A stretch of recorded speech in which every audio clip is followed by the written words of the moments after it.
అందరికీ కూడా శుభాశీస్సులండి. శ్రీ విశ్వావసునామ సంవత్సరం 2026 జనవరి నెల పుష్యమాసము వృశ్చిక రాశి వారికి ఈ మాసమంతా కూడా ఎలా ఉంటుంది? 2026 జనవరి కాబట్టి ఈ మాసంలో వృశ్చిక రాశి వారికి ఆదాయం విశేషమైనటువంటి ఆదాయం అంటే ఏదో ఒక రూపంలో సమయానుకూలంగా అనుకున్నది అనుకున్నట్టుగానే మనం ఏదైతే అనుకుంటామో అది సమయానుకూలంగా నెరవేరే అవకాశం ఉంది. ఆర్థిక పరంగా ఏదో ఒక రూపంలో వస్తూనే ఉంటుంది. ఎవరు ఏ రూపంలో ప్రయత్నం చేస్తున్నారో, ఎవరు ఏ పని ద్వారా ప్రయత్నం చేస్తున్నారో అనుకున్న పని సమయానుకూలంగా నెరవేరే అవకాశం ఉంది. ఈ జనవరి నెలంతా కూడా అధికమైనటువంటి లాభార్జన ఉన్నప్పటికీ ఈ రాశి వాళ్ళు కొంతమందికి గతంలో ఆరోగ్యపరంగా చాలా ఇబ్బందులు పడ్డారన్నమాట. ఆరోగ్యపరంగా చాలా ఇబ్బందులు అంటే ఒక్కొక్క వాళ్ళ యొక్క పుట్టిన సమయాన్ని బట్టి వృశ్చిక రాశి వారికి చర్మ వ్యాధులతో కొంతమంది బాధపడుతుంటే, కొంతమంది నేత్రాలతో అంటే కళ్ళకు సంబంధించినటువంటి వ్యాధులతో కొంతమంది బాధపడుతుంటే, కొంతమంది బోన్స్కు సంబంధించి అంటే పండ్లకు సంబంధించి కావచ్చు, లేదా కాళ్ళు చేతులకు సంబంధించినటువంటి ఎముకలు బోన్స్కు సంబంధించినటువంటి సమస్యలతో కొంతమంది బాధపడుతూ ఉంటే, ఇంకా కొంతమంది చెప్పాలంటే కడుపుకు సంబంధించినటువంటి పేగులు ఇన్ఫెక్షన్ అయ్యి ఉండడం కానీ, కిడ్నీలకు సంబంధించి, పేగులకు సంబంధించి, అండానికి సంబంధించి, కడుపు భాగానికి సంబంధించినటువంటి అనేక ఇబ్బందులను ఎదుర్కొని కొంతమంది ఆపరేషన్లతో బయటపడ్డారు. కొంతమంది సమస్యలు ఇంకా ఫేస్ చేస్తున్నటువంటి వాళ్ళు కూడా ఈ మాసంలో ఆ ఆరోగ్య సమస్యల నుంచి కొంత మేరకు బయటపడే అవకాశం ఉంది. ఆ ఆరోగ్య సమస్యల నుంచి ఏ రూపంలో అయితేనేముంది ఆపరేషన్ చేసుకోనైనా దాని నుంచి బయటపడి ప్రశాంతంగా ఉంటారు. కొంతమందికి ఆ వచ్చిన ఆరోగ్య సమస్యల నుంచి రికవరీ అయ్యి వాటి అంతటా అయ్యే ఏదో ఒక రూపంగా సమస్యలు వైదొలిగిపోతూ ఆరోగ్యపరంగా ఈ మాసంలో నిలదొక్కుంటారు. అంటే మంచిగా ఆరోగ్యవంతులై జీవిస్తారు. అనేక ఆరోగ్య సమస్యల నుంచి కూడా బయటపడతారు, ఉపశమనం కలుగుతుంది. అలాగే కొంతమందికి మాత్రం ఆరోగ్య విషయాలలో సంతానానికి ఇబ్బందులు వచ్చే అవకాశం ఉంది. వీళ్ళకు కూడా కొంతమందికి ఆరోగ్యపరమైనటువంటి విషయాలలో ఎటువంటి ఇబ్బంది లేకుండా పుత్ర సంతాన ప్రాప్తి కూడా అధికంగా పుత్ర సంతాన ప్రాప్తి కూడా కలిగే అవకాశము ఉంది. మొదటిసారిగా సంతానం అయితే కలుగుతున్న అటువంటి వాళ్ళకి మొదటి సంతానం స్త్రీ సంతానం కలిగినట్టు అయితే విశేషంగా కలిసి వస్తుంది. లేదా పుత్ర సంతానం మనం ఇందాక చెప్పుకున్నట్టుగా అధిక పుత్ర సంతాన ప్రాప్తి కలిగే అవకాశం ఉంది అని అన్నాం కదా. ఒకవేళ మొదటి సంతానం పుత్ర సంతానం కానీ కలిగినట్టు అయితే ఇబ్బందులు పడే అవకాశం కూడా ఉంది. ఆర్థికపరమైనటువంటి ఇబ్బందులు కావచ్చు, కుటుంబ కలహాలు అధికంగా ఉండే అవకాశము ఉండొచ్చు, లేదంటే వాళ్లకు స్థాన చలనం జరిగే అవకాశాలు కూడా ఉన్నాయి. ఇటువంటి సమస్యలు కూడా ఎదుర్కొనే అవకాశాలు కనపడుతున్నాయి వృశ్చిక రాశి వారికి. ఈ జనవరి నెలలో సంతాన విషయాల్లో కొంచెం ఒడిదుడుకులు అనేది ఉన్నాయి. అలాగే మిగతా విషయాల్లోకి వచ్చేటప్పటికి నూతన వ్యాపారాలు కొత్తగా ప్రారంభించే వాళ్ళు ప్రశాంతంగా వ్యాపారాలన్నీ ఎటువంటి వ్యాపారమైనా కూడా ప్రారంభం చేసుకోవచ్చు ఈ వృశ్చిక రాశి వాళ్ళు. అయితే ఇంకొక విషయం ఏంటంటే అర్ధాష్టమ శని అనేది ఇంకా జరుగుతుంది కాబట్టి ఈ జనవరి వరకు కూడా ట్రావెల్స్ బిజినెస్ లాంటి వాటి జోలికి మాత్రం వెళ్ళొద్దు. వృశ్చిక రాశి వాళ్ళు ట్రావెల్స్ పెట్టి ఏదన్నా వ్యాపారం చేసుకోవాలి, కార్లు, లారీలు ఇటువంటి ఏదైనా వాహనాలు పెట్టి లేదా బైకులు ఇటువంటి ఏదైనా పెట్టుకొని వ్యాపారం చేయాలనుకునే వాళ్ళు అది విరమించుకోండి, బాగుంటుంది. లేదంటే వాటి వల్ల అధికమైనటువంటి నష్టాలు, మానసిక శ్రమ, శారీరక శ్రమ, అలాగే మనిషికి తిప్పట, అలసట, సమయానుకూలంగా అకాల భోజనాలు, సమయానికి భోజనం చేసే అవకాశం కూడా ఉండదు. ఇటువంటి సమస్యలన్నీ కూడా అధికంగా ఏర్పడే అవకాశం ఉంది. ట్రావెల్స్ బిజినెస్ లాంటి వాటి జోలికి మాత్రం వెళ్ళొద్దు. పర్సనల్గా మీరు ఏదైనా సరే బైక్ కానీ వాహనం కానీ కొనుక్కోవచ్చు, మీరు పర్సనల్గా వాడుకోవచ్చు. దానివల్ల పెద్దగా నష్టాలు జరిగే అవకాశం ఏమీ ఉండదు. తర్వాత వీటితో పాటు ఎటువంటి పెద్ద పెద్ద వ్యాపారాలైనా కూడా ప్రారంభం చేసుకోవచ్చు. చిన్న వ్యాపారాలే కాదు, పెద్ద వ్యాపారాలైనా కూడా మీరు పెట్టుబడి పెట్టి వ్యాపారాలు చేసినట్టు అయితే నష్టం ఏముండదు, అభివృద్ధి చెందుతారు.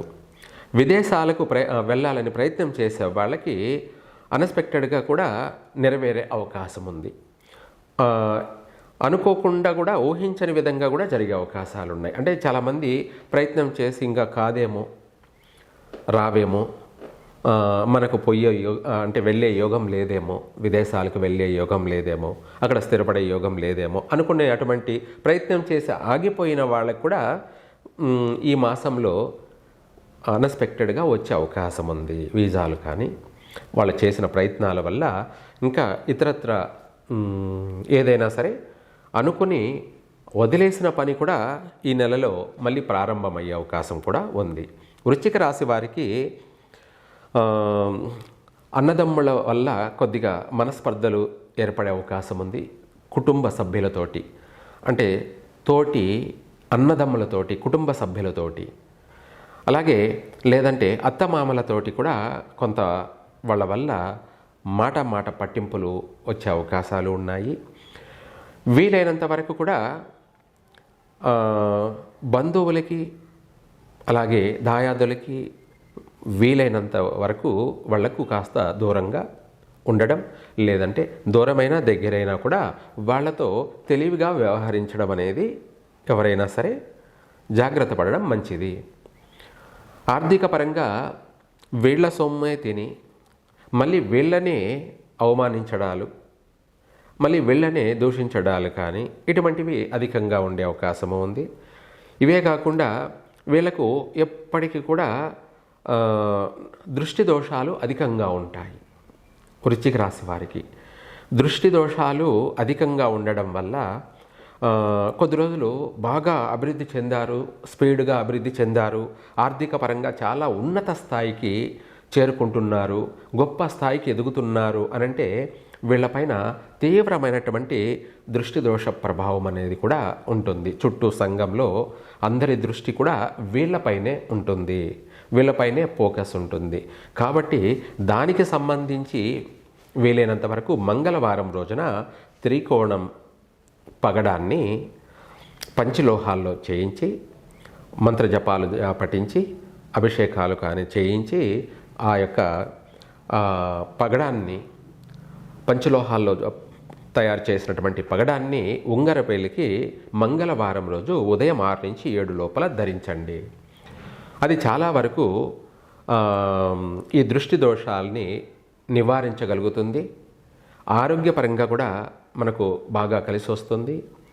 దాంతోపాటు ఆర్థిక పరంగానూ కలిసి రావడము, దృష్టి దోషాలు వైదొలిగిపోవడము, ఆరోగ్యపరంగాను ఆర్థిక పరంగాను కూడా, ఆ ఆర్థిక పరంగా అంటే అప్పుల బాధలన్నీ కూడా చాలా వరకు కూడా వాటి నుంచి బయటపడతారు. ఆర్థిక పరంగా మీరు నిలబడే అవకాశం ఉంటుంది.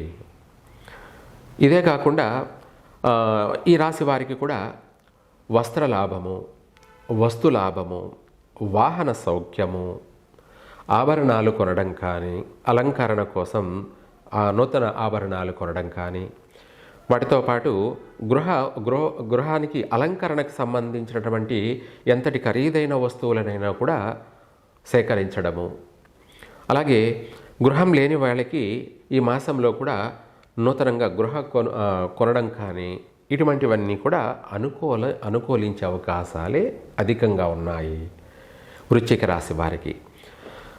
ఇదే కాకుండా ఈ రాశి వారికి రాజకీయ పరంగా కూడా కొంత కలిసి వచ్చే అవకాశం ఉంది. అంటే రాజకీయ నాయకులకి ఊరట, ఉపశమనం కలిగే అవకాశం ఉంది.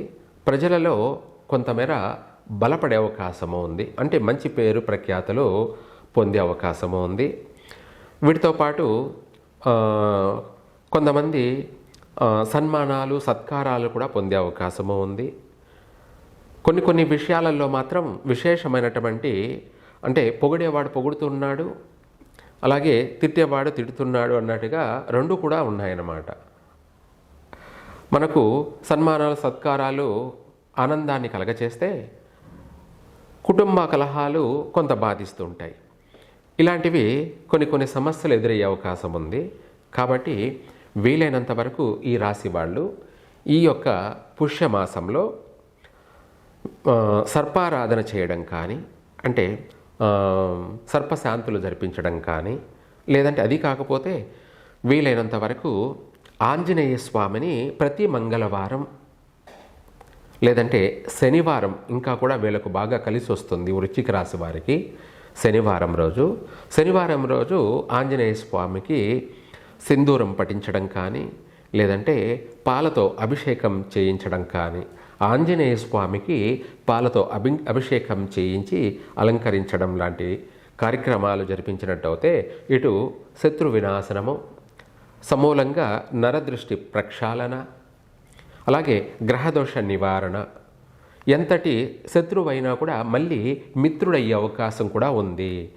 ఆంజనేయ స్వామికి మనం చేసినటువంటి పూజా ఫలం కింద మళ్ళీ మనకు అన్నీ కూడా కలిసి వచ్చే అంశాలు అధికంగా ఉన్నాయి. చక్కగా అన్ని రంగాలలో రాణించగలుగుతారు. వీళ్ళ యొక్క మనోధైర్యం, వీళ్ళ యొక్క పట్టుదల, వీళ్ళ యొక్క మొండితనము, దానికి తోడు వీళ్ళకుండేటువంటి మొండి భక్తి కూడా, ఆ మొండి భక్తే వీళ్ళను కాపాడుతుంది.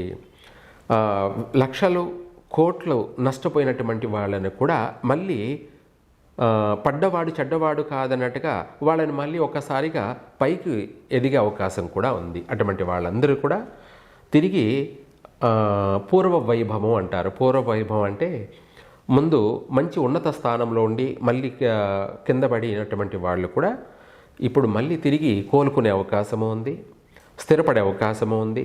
అన్ని కూడా రాణించగలిగే అవకాశాలు అధికంగా ఉన్నాయి. వీళ్ళను ఏదో రూపంలో దైవం వెన్నంటే ఉండి కాపాడుతూ ఉంటాడు. ఇది మాత్రం సత్యం. ఇంకా లేదు, అంతా అయిపోయింది, జీవితం అంతా కూడా కొలాప్స్ అయిపోయింది అనుకున్నటువంటి వాళ్ళు కూడా తిరిగి మళ్ళీ జీవం పోసుకొని ఆర్థిక పరంగా ఉన్నత స్థాయికి ఎదగడము, అంతకంటే మించి రెట్టింపు లాభాలు పొందడము, ఇలాంటి విశేషమైనటువంటి యోగం కూడా కలిసి వచ్చే అవకాశం ఉంది. దానికి ఈ జనవరి నెల ప్రారంభం అనుకోవాలి ఒక మాటలో చెప్పాలంటే. గతంలో ఆర్థిక పరంగాను ఇబ్బందులు పడ్డారు. అలాగే సంఘంలోనూ, చేసే ఉద్యోగంలోనూ, అలాగే కుటుంబ వ్యక్తులతోనూ, బంధువులతోనూ, అందరితోనూ మాటలు పడ్డటువంటి వాళ్ళందరూ కూడా మళ్ళీ వాళ్ళ చేతనే సన్మానాలు సత్కారాలు పొగడ్తలతో ముంచెత్తే అవకాశం కూడా అధికంగా కనపడుతుంది. ఓవరాల్గా ఈ రాశి వారు ఇంకా కూడా కాస్త ఆరోగ్య విషయాలలో జాగ్రత్తలు పాటించండి, కలిసే వస్తుంది. ఇంకా చెప్పాలంటే ప్రపంచవ్యాప్తంగా తీసుకునేటప్పటికీ వృశ్చిక రాశి వారికి ఎక్కువ శాతం లాభసాటిగా కొనసాగే అవకాశం ఉంది. గ్రహస్థితిని ప్రకారంగా చూసుకున్నట్టయితే ప్రపంచవ్యాప్తంగా అధికమైనటువంటి ఉష్ణం అంటే ఏమిటి? ఈ వృశ్చిక రాశి వారి శరీరంలో కూడా వేడి ఎక్కువగా ఉంటుంది. హీటర్ లాగా వేడి రోజు రోజుకి పెరుగుతూనే ఉంటుంది. అధిక ఉష్ణం అంటారు. అది మన శరీరంలోనూ, ఇదే కాకుండా ప్రపంచవ్యాప్తంగా కూడా యూనివర్సల్గా కూడా ఈ యొక్క అధిక వేడి వల్ల ఈ గ్రహస్థానాలను బట్టి విపరీతమైనటువంటి ఉష్ణం వేడి కావడం వల్ల అధికంగా ఫైర్లు జరిగే అవకాశం ఉంది. ఒక చోటనేమీ లేదు, అనేక ప్రాంతాలలో వేడి విపరీతంగా అయిపోయి ఫైర్లు జరిగే అవకాశం ఉంది. ఎలక్ట్రిషన్ ఫైర్లు జరిగే అవకాశం ఉంది. భూమిలో లావాలు ఎగసపడే అవకాశము ఉంది. కొండల్లో లావాలు పేలే అవకాశం కూడా కనపడుతుంది. ఇదే కాకుండా రాజకీయ నాయకుల విషయాలలో కూడా కొన్ని వ్యతిరేకతలు ఏర్పడే అవకాశం ఉంది. కొన్ని విషయాలలో భయాందోళనలు కలిగించే అవకాశాలు కూడా ఉన్నాయి. అనేక ప్రమాదాలు జరిగే అవకాశాలు ఉన్నాయి. తీవ్రమైనటువంటి అంటే ఇప్పుడు మనము ఎక్కడో ఒక చోట ఒక ప్రమాదం జరిగింది అంటే దాన్ని పెద్దగా పరిగణలోకి తీసుకోవాల్సిన అవసరం లేదు. గంట గంటకు అన్నట్టుగా రోజు రోజు అన్నట్టుగా ప్రమాదాలు జరగడం అనేది అధికంగా కనపడుతున్నాయి. వాహనాలు దగ్ధమయ్యే అవకాశాలు అధికంగా కనపడుతున్నాయి. ఈ ఉష్ణం వల్ల వాహనాలలో ప్రయాణం చేసేవాళ్ళు కార్లలో కావచ్చు, బస్సుల్లో కావచ్చు, లేదా రైళ్ళు కూడా సర్క్యులేట్ అంటే రైల్లో కూడా ఫైరింగ్ అయ్యే అవకాశాలు కనపడుతున్నాయి. ఇదే కాకుండా విమానాలు కూడా అంతరిక్షంలోనే పేలే అవకాశం కనపడుతుంది. అక్కడ విమానాల్లో కూడా ఫైరింగ్ అయ్యే అవకాశం కనపడుతుంది. కాబట్టి ఈ యొక్క ఫైర్ వల్ల దేశమంతా కూడా భయాందోళనలు కలిగే అవకాశం ఉంది. వీటితో పాటు మనం ఇందాక చెప్పుకున్నట్టుగా భయాందోళన అంటే దేశాల వారి మధ్య వార్లు అధికమయ్యే అవకాశాలు ఉన్నాయి. వాటి వల్ల కూడా ఫైర్ జరిగే అవకాశాలు ఉన్నాయి. ఇటువంటి తీవ్రమైనటువంటి భూమండలం మీద అధికమైనటువంటి అగ్ని ప్రమాదాలు అడవులు అరణ్యాల్లో కూడా దగ్ధమయ్యే అవకాశం కనపడుతుంది. అక్కడక్కడ తీవ్రంగా భూకంపాలు సంభవించే అవకాశాలు కూడా ఉన్నాయి. కాబట్టి జాగ్రత్తగా ఉండండి. ఎక్కువ శాతం దైవారాధన చేయడం, దైవనామస్మరణం చేయడం వల్ల వీటన్నిటి నుంచి కూడా మనం తప్పించుకో తిరుగువాడు ధన్యుడు స్వామి అన్నట్టుగా అందరూ కూడా బాగుంటారు. సర్వే జన సుఖినో భవంతు.